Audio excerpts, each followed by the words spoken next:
Salut à tous, je vous retrouve pour une nouvelle vidéo sur ma chaîne. Et je sais que ça fait très longtemps que je devais faire une vidéo, et bah je n'ai pas eu l'occasion. Aujourd'hui je reviens après un an d'absence. Je sais qu'il y a un an j'ai créé une chaîne YouTube et que le but du produit voilà, était des abonnés, donc ça n'avait pas marché. Après, le but c'est pas d'avoir des millions d'abonnés, hein, c'est pas ça, mais c'est d'en avoir un peu plus que deux quand même. Donc je reviens avec une story time que je voulais vous faire déjà auparavant, que je n'ai pas forcément eu l'occasion de faire. Donc, je vais vous la faire aujourd'hui. Alors, tout d'abord, j'avais 18 ans au moment où je me suis opérée d'une sleeve. Donc, à la suite de cette opération, j'ai perdu 60 kilos. Mais ce n'est pas tout, parce que c'est une opération qui a comment dire, pas des conséquences, qui entraînent beaucoup de modifications de vie. Genre, je sais pas si vous voyez ce que je veux dire. Genre en mode, c'est une opération qui déjà change tes habitudes alimentaires. Donc il y a plein d'aspects. Donc déjà, on va commencer par le contexte. J'ai fait cette opération parce que c'était un besoin pour ma santé. Je faisais 150 kilos la veille de l'opération. Je suis honnête, je suis pas menteuse. Je dis les choses telles qu'elles sont. Aujourd'hui, j'en fais 62 mois. 62 mois. 62 mois. Donc vous pouvez vous imaginer que j'étais encore plus forte que ça. Donc j'en fais 62 mois et je suis super contente de l'avancement l'avancement physique qui change, qui opère sur mon corps au fur et à mesure du temps. Mais l'opération n'a pas été gagnée. J'ai eu d'abord un premier refus de la part de la sécurité sociale et de l'hôpital, qui refusait que je fasse l'opération parce que j'étais à ce moment-là mineure et qu'il fallait le consentement des deux parents. Mon père habitant à 900 km, ma mère l'appelle, lui dit écoute, il me faut ton consentement et ta photocopie de pièce d'identité. Mon père croyait, je sais pas pourquoi, pour quelle raison il se prend il croit à la théorie du complot, maman elle va avoir ses informations, nanani nanana. Ma mère, elle avait donné elle son consentement, puisque tout au long du protocole des rendez-vous médicaux, elle m'a toujours accompagnée avec ma grand-mère. Et donc du coup, j'ai eu un refus, donc hyper dégoûtée à une semaine de la date d'intervention prévue. Donc j'avais juste le seum total. Mais comme je suis assez croyante, je me suis dit c'est peut-être que Dieu veut pas. Quelque part, c'est que c'est pas le moment. J'ai d'autres priorités. Et donc je me suis concentrée sur les études, tout ça. J'ai eu à ce moment-là mon CAP, service à la personne. Donc voilà, j'ai attendu. Donc je suis retournée voir le chirurgien. Je savais qu'au mois d'octobre, j'avais mes 18 ans. Donc en attendant, j'ai repris contact avec le même chirurgien qui devait me faire l'intervention précédemment. Et il m'a dit bon, Kenza, t'as repris du poids. Je lui ai dit ouais, je sais. Il m'a dit le fait de qu'on t'ait refusé la première fois, ça a travaillé sur toi. J'ai dit oui, je sais, j'ai pris énormément de poids. La première fois à l'intervention, je faisais 120 kilos. Donc en l'espace de 6 mois, genre j'ai pris 30 kilos. C'est énorme, c'est vraiment énorme, genre. Et c'est pas pour critiquer les personnes fortes, hein. Justement, j'étais forte. Et je le suis encore, je n'ai pas fini, donc voilà. Et donc du coup, ça m'avait beaucoup impacté. Et je m'étais mis à manger encore plus qu'avant. Et du coup, sans faire de sport. Donc forcément, tu manges et que tu fais pas de sport, donc ça élimine pas. Donc les calories que tu n'as pas insérées que tu as ingérées, tu les perds pas. Donc forcément, tu les stockes et donc tu grossis. Ça, c'est le corps de tout le monde est fait comme ça. Après, il y en a qui ont beaucoup de chance. Ils bouffent et grossissent pas. Ceux-là, franchement, j'aimerais trop leur ressembler vraiment. Après, donc voilà, on reprend l'histoire. Donc Donc, le deuxième rendez-vous, le deuxième rendez-vous avec mon chirurgien, j'y vais et tout. Il me dit, waouh, t'as grossi, nanani, faut que tu refasses attention, Kenza. Bah, à ce moment-là, je me suis mis à pleurer. Genre, je me souviens, je me suis mis à pleurer. J'ai dit quoi? J'ai dit, non, mais c'est pas possible. Faut vraiment que là, cette fois-ci, il me laisse faire cette intervention. Mais je savais que si j'attendais après le mois d'octobre, bah forcément, j'allais avoir mes 18 ans. Donc, à partir de 18 ans, en France, c'était considéré comme étant majeur. Donc, t'as ni besoin du consentement de ton père, ni besoin du consentement de ta mère. Donc, je me suis dit, bah, vas-y, je vais attendre d'avoir 18 ans. Donc, go 18 ans. Pour mes 18 ans, je fais mon anniversaire, normal, tout ça. J'ai mon anniversaire, tout ça. Donc j'ai fait mon anniversaire dans un restaurant italien halal avec karaoké. Parce que je kiffe chanter, gueuler, tout ça, c'est mon univers. Et donc ma mère elle m'avait organisé une pseudo surprise, sauf que bah ma petite sœur étant pas maline m'avait plus cave, c'est pas grave. Donc je savais qu'il y avait toutes mes copines.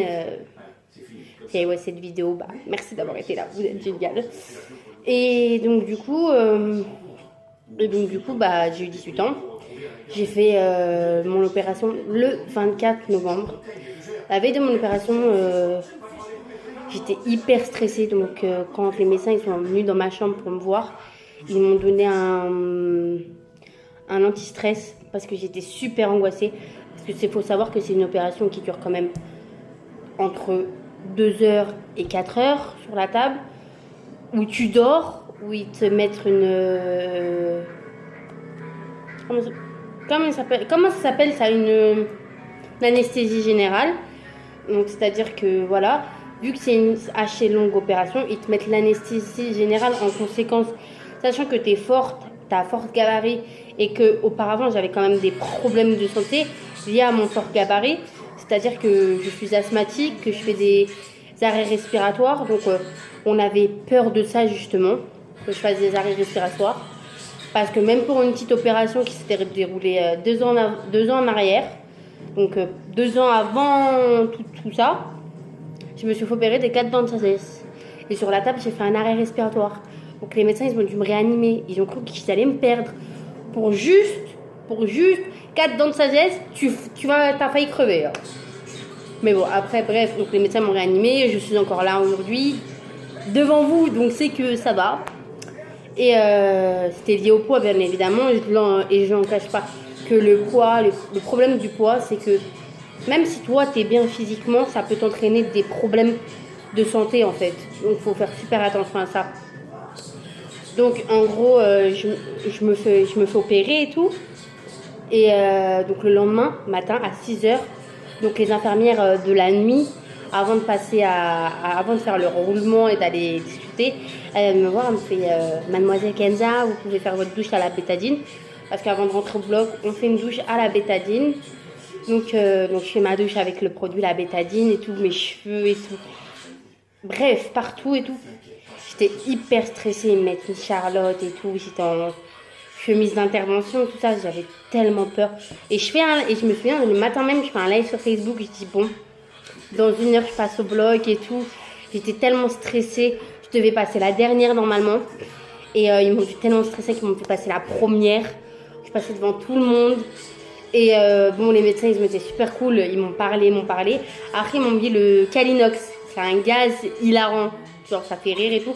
Ils m'ont mis une musique et tout, et j'ai commencé à chanter. Et après, je sais que je suis partie à cause de l'anesthésie. Pendant ce temps-là, en fait, pendant qu'ils me mettaient le Calinox, ils me faisaient la prise de sang pour m'envoyer le produit qui va justement m'endormir. Donc, je me mettais à chanter et tout. Et j'étais en train de rigoler, mais comme never. Genre, je me foutais de la gueule des médecins et tout. Mais c'était pas possible. En plus, j'avais un médecin. Il puait de la gueule. Oh là là. Bref. Donc, l'anesthésiste m'explique la procédure. Nanana, il va m'insérer un produit.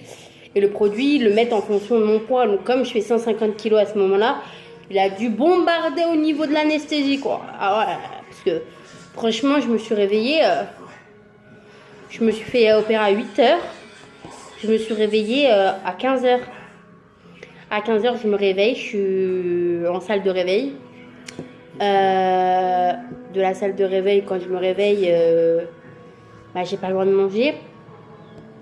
pendant 48 heures, tu ne manges pas après cette opération, faut le savoir. Ni eau, ni yaourt, ni rien du tout.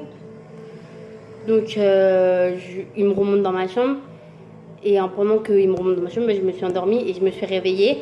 À mon réveil, il y avait ma mère. Avec qui il y avait ma mère. Il y a ton frère. T'étais venu? Non. Il y avait mon frère. N'importe quoi. Tu m'as perdu. Donc, il y avait ma mère. Il y avait ma grand-mère. Et il y avait mon grand-père. Il était en train de boire un café à la cafette de l'hôpital. Parce que mon grand-père a horreur des hôpitaux. Donc, il n'est pas monté. Il est monté peut-être une fois ou deux. Il y a aussi des camarades de ma classe qui étaient venus me voir à la clinique à ce moment-là. Il y avait Ryan, je me souviens, et Maëva. Ils étaient venus me voir. Et ils m'avaient vu avec les poches remplies de sang. Ils me disaient, mais c'est quoi ça et tout. Et je leur ai expliqué en fait que c'était tous les déchets de mon corps qui étaient reliés à une poche. Parce qu'en fait, là, je sais pas si je peux vous montrer, genre, je crois plus j'ai les traces.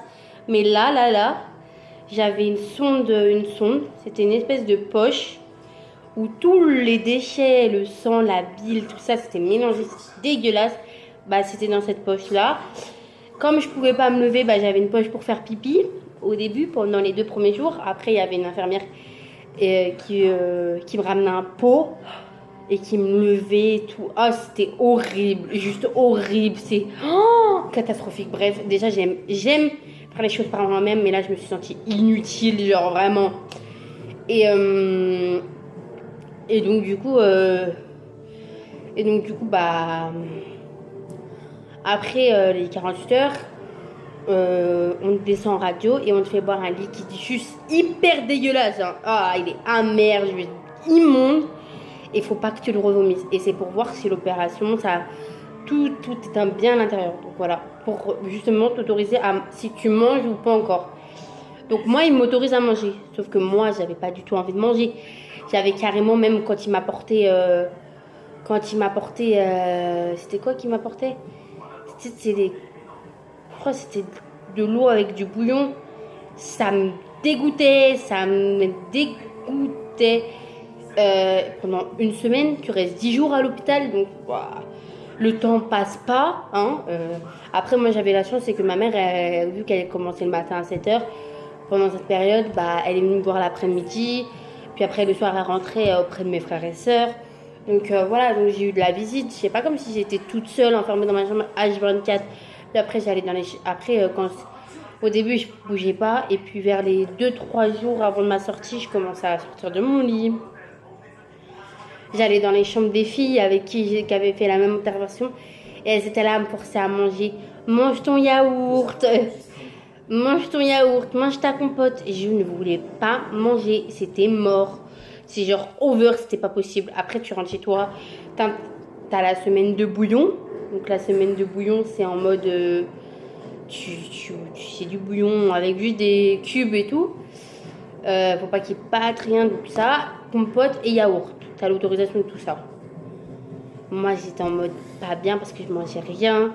J'ai rien mangé pendant encore... après l'intervention, j'ai rien mangé pendant, je crois, 3-4 semaines. Jusqu'à ma mère, elle était là, assise. Elle me donnait à manger pour que je mange. Elle me forçait à manger. Donc non, ça a vraiment été une épreuve. Aujourd'hui, je m'en sors plutôt pas bien. Je m'en sors plutôt bien. Je vais faire du 60 kg et je suis très très contente de moi. Maintenant, après, bien évidemment, c'est pas fini. Bien évidemment, ce n'est que le début. Je compte pas m'arrêter là. Et je compte pas m'arrêter là. Et comme quoi, dans la vie, il y a un dicton. Et je terminerai sur ce dicton, cette petite vidéo. Ne jamais s'avouer vaincu. Et voilà, je vous laisse on se donne rendez-vous la semaine prochaine. J'essaierai de faire une vidéo tous les samedis. Je dis pas que je vais tenir le rythme, mais j'essaierai. Ce sera une autre story time, bien évidemment. Et du coup, je vous laisse. Je fais plein de gros bisous. Likez, abonnez-vous, ça me ferait très très plaisir. Et voilà, c'est tout ce que je vous demande. Likez, abonnez. Si vous avez des questions liées à cette opération, vous pouvez me poser, il n'y a pas de problème, je répondrai. Commentaires. Et voilà. Bisous.